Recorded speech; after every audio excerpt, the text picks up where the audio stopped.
Bellowing, his hands clawing at the nape of his neck, Greco surged out of the deep clump of teepee beyond the clearing, stumbling toward me. For a second, I thought he'd lost his mind. I stood rooted, motionless, watching him. "Run, George! In heaven's name, run!" Greco shrieked, sprawling on his belly. Inconceivable terror marked the handsome, burnished face.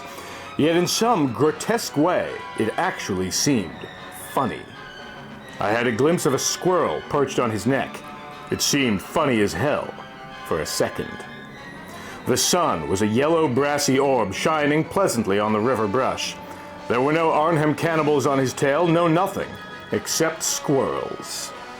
He was an easy 50 yards away when other brown furred things began flying toward him. Small, they appeared and reappeared at his neck.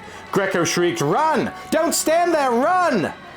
A weird fantasy of sight and sound filled the air around him. Locking at my partner's throat were flying squirrels. Locking, biting his shielding hands. I ran toward him, ran as though his life depended on it. It was the second mistake we made. "How'd you like scrambled eggs, old boy?" My partner grinned a few minutes before. "Sure," I nodded. "I'd like a breast of duckling bigard, too. Where do you keep it?" "There, Ryerson," Greco beamed, pointing. "There's your first square meal in 3 months, see? Swamp goose. You stay here, I don't want to frighten him. Too many feet in the bog, you know." I'd never thought I'd see the day when a man would happily put his life on the line for a goose or eggs. But that was one time, and it was certainly understandable, things considered. We'd just broken camp and were waiting near a saltwater estuary for our native guides to bring in a log equipment float for the trip down the Lockhart River in North Arnhem Land. From cannibals to flying furred death, the no man's land of Arnhem boasted them all. It was March 1950, and Greco and I, anthropologists, were the only white man within 1,000 miles of that forgotten civilization. Greco had been there before. He'd stocked us heavily with as many delicacies, eggs, as possible. But time, rainstorms, and a few other emergencies had us on basic rations. In a nutshell, anything that would go down and stay down. Our camp was at Camp York Peninsula, a good float trip up the Lockhart. Uncharted country, for the most part, yet it was not entirely unknown. There had been several expeditions before, and the Japs, much to their regret, had stationed a corps of tough China veterans in the area to watch for allies. In that immediate area they bivouacked, and it was there Arnhemlanders quietly and thoroughly reduced their ranks and ate them. Usually, the victims were felled by spear or poisoned arrow. Meat was then separated from bones, left to dry, and stored in a wicket that the cannibals wore around their necks. We, Greco and I, managed a nice social rapport with the islanders, but every time I found myself in company with one of them at dinner, I had a hell of a time not vomiting. One old man estimated he'd devoured 41 Japanese during the brief stay of an occupation force. His best meal was a plump lieutenant general, and he had the medals and insignia to prove it. For a period of 3 months, my associate and I had lived native, collecting data and specimens of everything from Stone Age fire implements to obscure insects. We'd had a fair share of croc scares, Moana lizard attacks, Joanna, and more than one informal visit by Acanthopus antarcticus, the blunt-nosed death adder, whose venom is considered 50 times more potent than the Indian cobras. But for these horrors, we were prepared. The Ngillpidgi people with whom we lived were eager enough to help us. With the utmost impunity, we went about our business of collecting specimens, sharing with them the fruits of our rifle kills, and so on. The only thing we tried to do apart from the Ngillpidgi was to eat. I liked to know what sort of meat was in the cookpot, and aside from the couple of state dinners we had to attend, diligently kept to my own menu. It wasn't much, but at least I was reasonably sure it wasn't human. Food was a pretty precarious business, but like anything else, one adjusted after a while. Even conical-breasted, semi-nude islanders one became accustomed to. They weren't exactly bathing beauties, but after 3 months, they weren't the ugliest women in the world either. A place of Stone Age civilization, incredibly severe weather, remorseless jungle, Arnhem Land, Australia's northern geographical wonder, offered much to my partner and me. Just about the only thing it didn't offer was a square meal. And at the time, a goose egg omelet seemed like a wonderful idea. I heard John Greco threshing in the waist-deep grass beyond the clearing, heard his elated shout. He not only had the eggs, he had what laid him.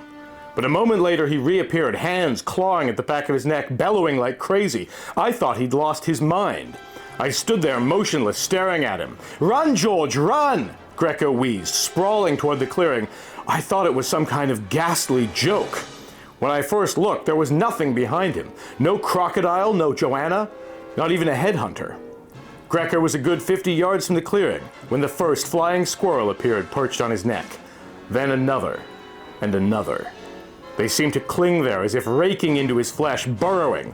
His face was a mask of incredible terror as he sprawled toward me, flailing away at the small furred monstrosities perched there.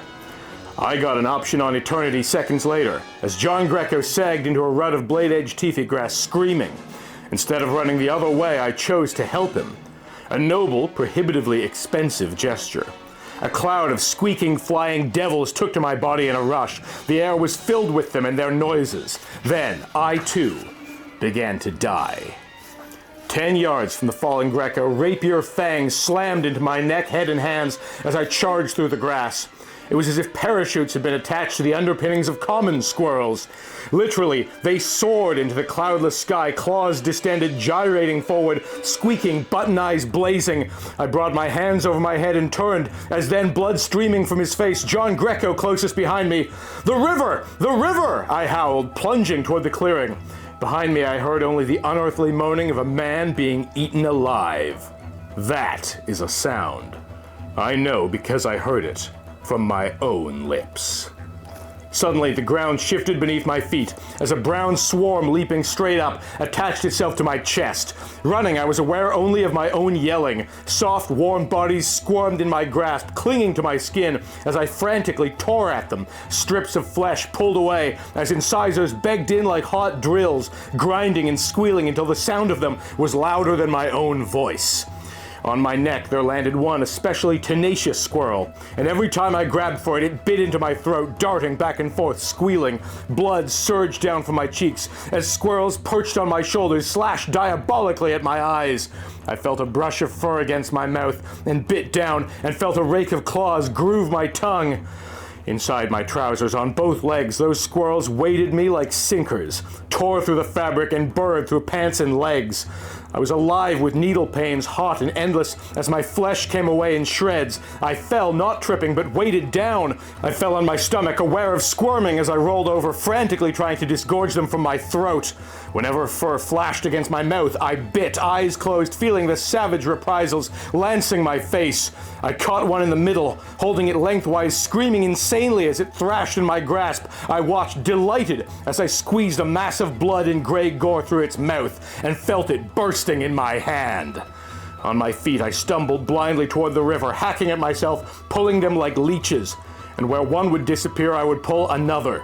I couldn't see, for the spate of crimson flooding down my scalp blurred in my eyes. I touched the top of my head and felt a numbness in my right hand. The fingers of one hand were bitten off at the end joints. The fingers of the other were gnawed to the bone. In my shoes, the wet moisture of falling blood reminded me of my childhood, when I'd fallen in a pond fully dressed. I was drenched with my own blood, stumbling frenziedly to a raft that I knew was there, yet couldn't see. Greco was lucky. He died quickly. When he went down for the last time, the flying, shredded death covered him like a blanket and bit through his windpipe. I died a slower death. Much slower. The river splashed beneath my boots and I fell in headlong, ducking, throwing off some of the furred death, drowning the more obdurate that either deliberately clawed up my head or couldn't get out of my trousers. I thrashed to the surface and somehow managed to lie in the shallows, momentarily immune. My body, what there was left of it, spewed my blood into the murky Lockhart. I remembered the crocodiles, and the panic of that brought a semblance of consciousness. I wiped the blood from my eyes and swam to the raft, there to wait, praying for enough strength to pull myself aboard. Until dusk, I lay on the raft. I was found, a mouth full of fur, a body full of holes, dying outstretched on palms. For 4 weeks, a search party combed the Roper district of Arnhem, 30 miles away, unable to locate me.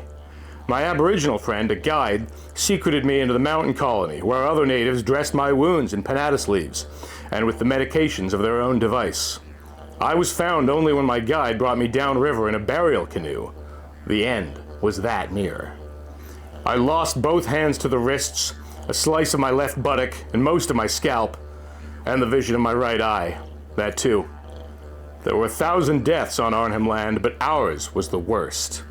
Not even a cannibal stew pot could quite compare with it. It was, as Arnhem Land is even today, something out of the next world, something out of a world time forgot, but an anthropologist's paradise. John Greco, I'm sure, would agree. Thank you, as always, to the Mutant Museum's generous Patreon supporters whose names you see here, particularly Break System BSE, Andre D., Michael Fattori, Zana Zira, and Zachary Snowden-Smith for making this exhibit possible. If you want to see your own name up here, it's as little as $1 a month, but if you support the museum at higher levels, there are all kinds of other cool bonuses, including early access to the videos, access to the raw green screen footage, etc. In the meantime, watch out for small, cute, harmless animals. Thank you for watching, and thanks for being you.